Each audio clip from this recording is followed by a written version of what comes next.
L'amour est dans le pré, mais chez Karine Marchand, il semble toujours marcher sur une ligne de crête. À 57 ans, l'animatrice continue d'ouvrir les portes des fermes, des confidences et des solitudes, tandis que sa propre vie reste cernée de silence, de rumeurs et de coups d'éclat. Depuis 2010, son visage accompagne l'émission phare de ME6, jusqu'à la saison 21, lancée en 2026. Mais derrière le sourire télévisuel, que protège vraiment Karine Marchand? Une blessure? Une stratégie? Ou une liberté chèrement gagnée?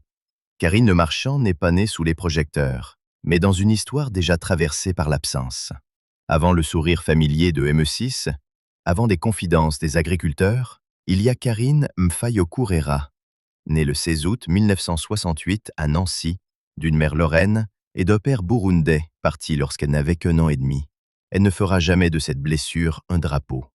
Elle la portera plutôt comme une chambre fermée dans la maison de son récit, un endroit dont on devine la température sans toujours en voir les murs. Élevée par sa mère et par sa grand-mère, aux côtés de sa sœur Agnès, Karine grandit loin du tumulte parisien. À Nancy, elle apprend la harpe et la flûte au conservatoire régional. 2 instruments discrets, exigeants, presque aristocratiques, qui semblent annoncer son tempérament. Le goût de la tenue, la patience du geste, la précision derrière l'apparente douceur. Mais qui aurait parié que cette jeune fille formée à la musique deviendrait l'une des figures les plus reconnaissables de la télévision française? En 1986, elle quitte Nancy pour Paris. Elle rêve de chant, d'une carrière possible, d'un horizon plus large que celui de l'enfance. La capitale ne lui déroule pas un tapis rouge. Elle lui impose sa cadence, ses refus, ses lumières froides. Karine devient mannequin, observe les studios, comprend les règles silencieuses des castings. Puis vient RMC, la radio, et avec elle, un apprentissage essentiel. Parler sans être vu, séduire par le rythme, tenir l'attention sans décor. La télévision n'est pas encore son royaume, mais elle en approche les portes. Même son nom public naît dans une urgence de plateau. Quelques minutes avant un direct, il faut choisir une identité plus simple, plus fluide à l'antenne. Karine Mfayokourera devient Karine Le Marchand, empruntant alors le nom de son compagnon de l'époque. Ce détail pourrait passer pour une anecdote de coulisses. Il dit pourtant beaucoup. Dans les médias, un nom n'est jamais seulement un nom. C'est une clé, une surface, parfois une armure. Elle l'endosse par nécessité, puis finit par le transformer en signature. Ses premiers pas à France 3 Paris-Île-de-France n'ont rien du conte de fées. Il faut lancer un sujet, combler un silence, rattraper un imprévu, rester précise quand la mécanique du direct grince. Karine s'y forme sans tapage. Elle comprend vite que la télévision récompense moins la beauté que l'endurance. Un visage peut ouvrir une porte. Seul un ton permet de rester dans la pièce. Ce ton devient sa marque. Elle sait écouter sans s'effacer, sourire sans s'excuser, poser une question tendre, puis une autre, plus tranchante. Est-elle confidente, meneuse de jeu, grande sœur, productrice d'émotions? Elle brouille les catégories avec une habileté qui déroute parfois. Cette ambiguïté fera sa force, mais préparera aussi les malentendus. Car plus Karine Le Marchand entrera dans l'intimité des autres, plus la sienne deviendra un territoire surveillé. Et déjà, le piège s'ouvre. Quand Karine Le Marchand arrive sur Maître 6, elle n'entre pas seulement dans une nouvelle chaîne. Elle entre dans une scène où la France regarde l'amour comme on regarde une météo intime. En 2010, L'amour est dans le pré lui offre un rôle presque impossible à tenir. Il ne s'agit pas de présenter un programme, mais d'approcher des vies, des mains calleuses, des silences qui disent le manque. Elle avance alors avec cette façon reconnaissable de se pencher vers l'autre, de rire au bon moment, de laisser traîner une pause comme une lampe dans une cuisine de ferme. Le succès tient à cette alchimie fragile. À l'écran, Karine semble appartenir à la table sans jamais devenir l'invitée de trop. Elle écoute les lettres, observe les regards, commente les maladresses, transforme une hésitation en suspense. Les agriculteurs ne sont plus seulement des candidats. Sous sa conduite, ils deviennent des personnages de romans populaires avec leurs blessures, leurs pudeurs, leurs espoirs têtus. Qui d'autre aurait pu faire d'un silence au bout d'un chant un moment de télévision? Qui d'autre aurait osé croire que la tendresse peut tenir une audience entière en haleine? Mais cette proximité, si précieuse, finit aussi par exposer ses angles morts.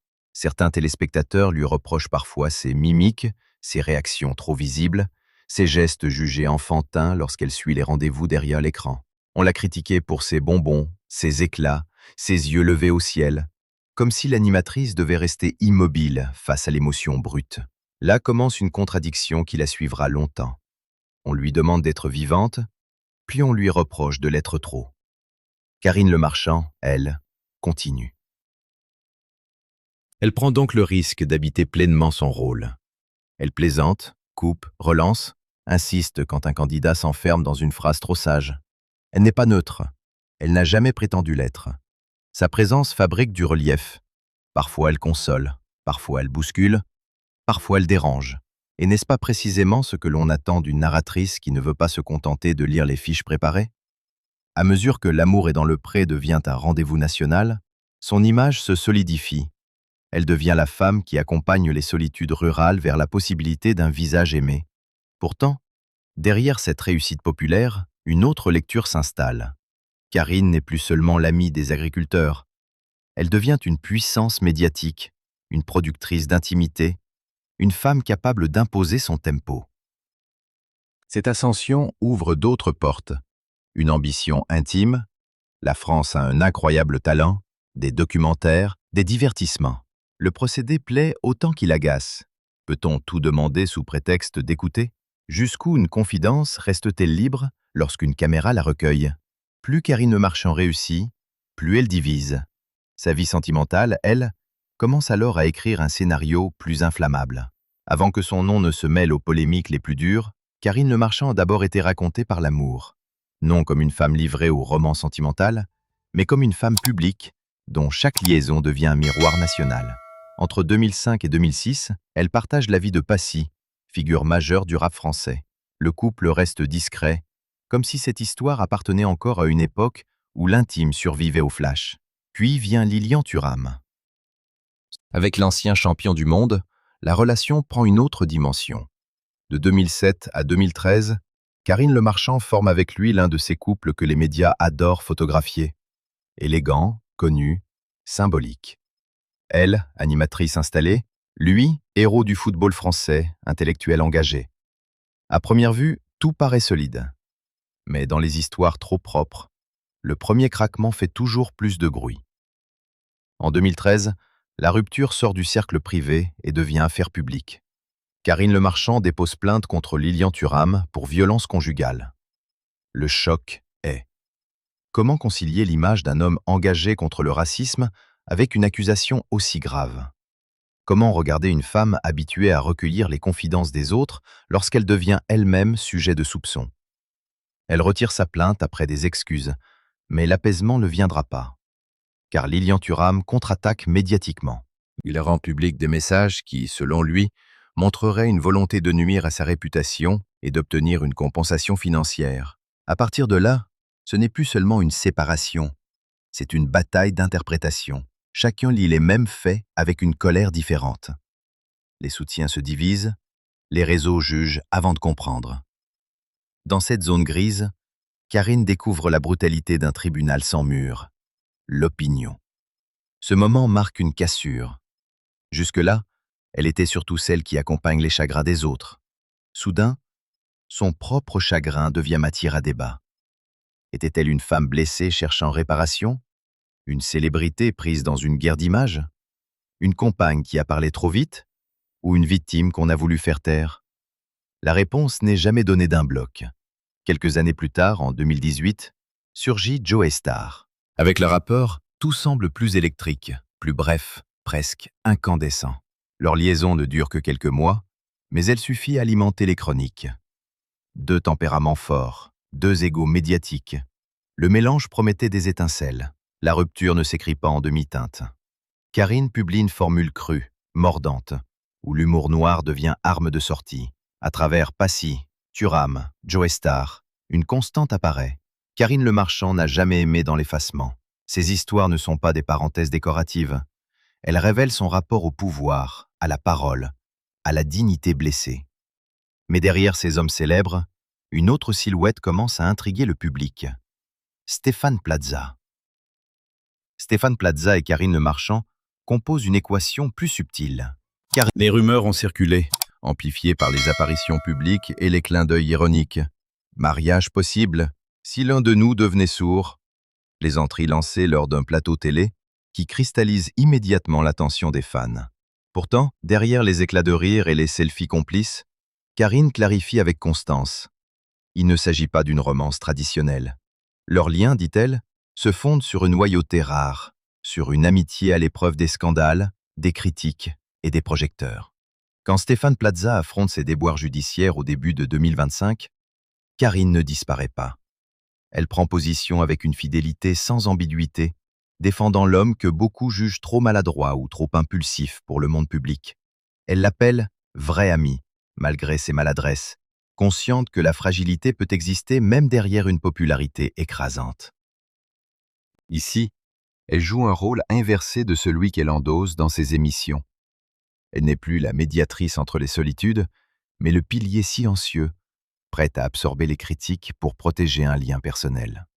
La presse et les réseaux sociaux s'emparent naturellement de ces moments.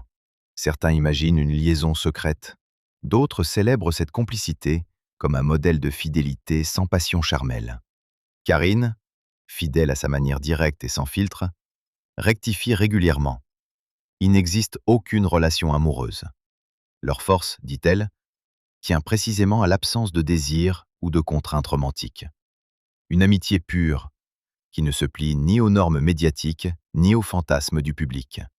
Pour Karine Le Marchand, cette relation avec Stéphane Plaza illustre aussi sa capacité à négocier sa vie privée sous le regard des autres. À 57 ans, elle sait que ses choix personnels, qu'ils soient affectifs ou amicaux, deviennent matière publique, mais elle les transforme en narration maîtrisée, avec humour, distance et précision.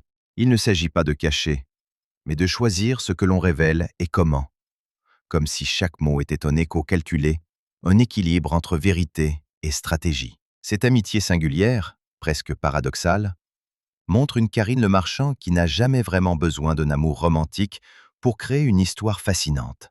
Et pourtant, malgré ses alliances platoniques, les projecteurs restent braqués sur elle, prêts à questionner chaque sourire, chaque geste. Qui, finalement, connaît vraiment l'intimité de Karine? Qui peut démêler le vrai du calculé? Ces interrogations resteront suspendues, tout comme le reste de sa vie sentimentale, entre rumeurs et certitudes prudentes. In the ancient land of Eldoria, where skies shimmered and forests whispered secrets to the wind, lived a dragon named Zephyros. Not the burn-it-all-down kind, but he was gentle, wise, with eyes like old stars. Even the birds fell silent when he passed. Des gestes qu'elle exécute lorsqu'elle suit les rendez-vous, jugés enfantins, ses bonbons, ses mimiques exagérées, sont interprétés par certains comme un manque de sérieux. Pourtant, cette manière de se comporter fait partie intégrante de son approche. Elle ne veut pas seulement observer, elle veut vivre et faire ressentir les émotions, traduire les silences, les hésitations, les malaises dans une humanité palpable. Ce style, qui dérange autant qu'il captive, est une signature. Karine Le Marchand transforme la critique en preuve d'originalité.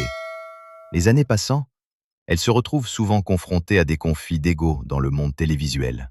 Sa relation médiatique parfois tendue avec Cyril Hanouna illustre cette dynamique. Elle a menacé de quitter le groupe M6 si l'animateur était recruté, accusant celui-ci de comportements de harcèlement et d'insultes répétées sur les plateaux.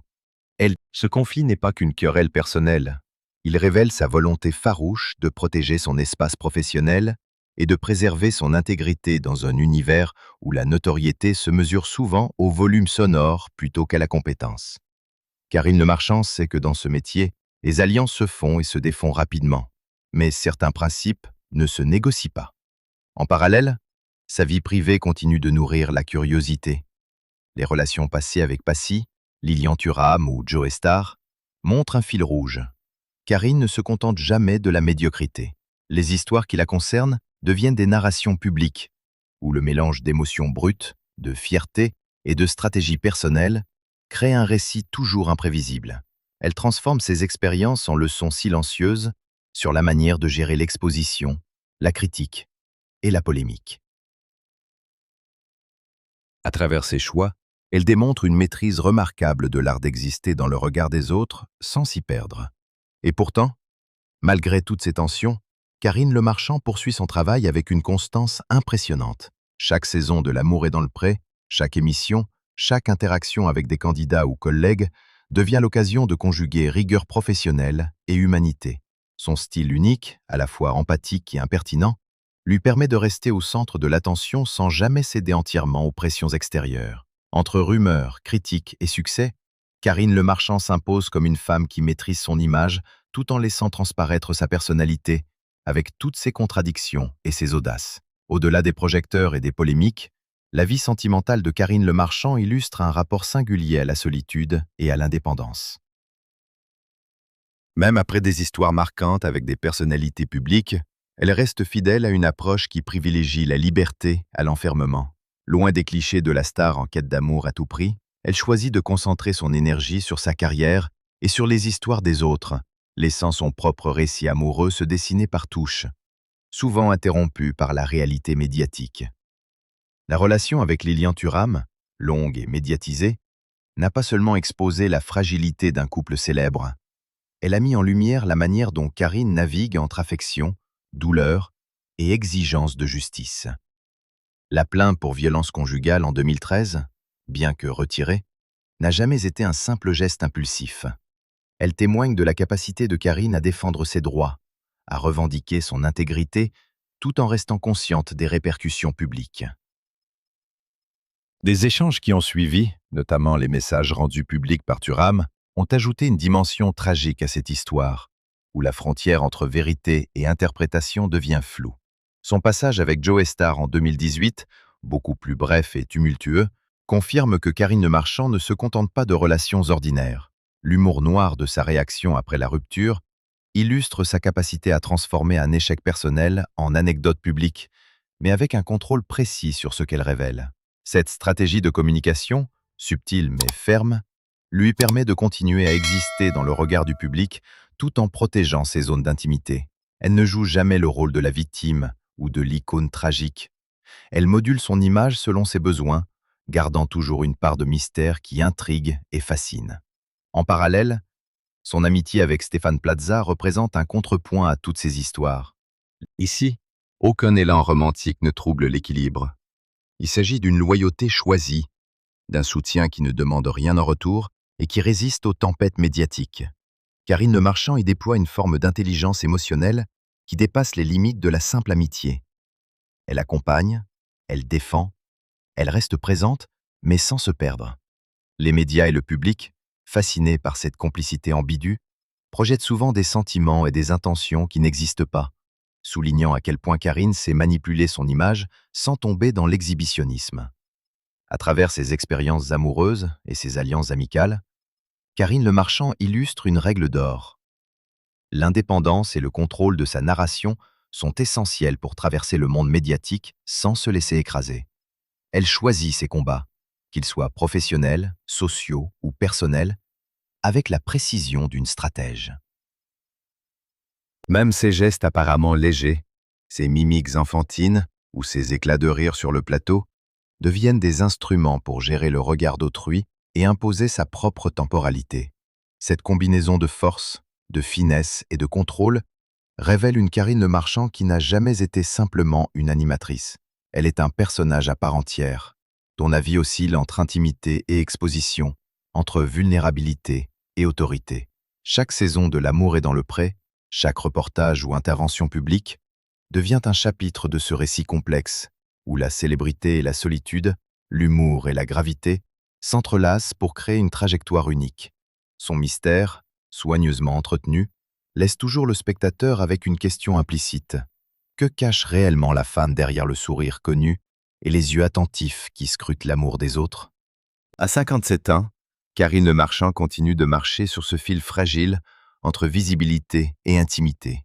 Animatrice, productrice, amie fidèle ou confidente exigeante, elle transforme chaque regard posé sur elle en une histoire dont elle reste l'auteur.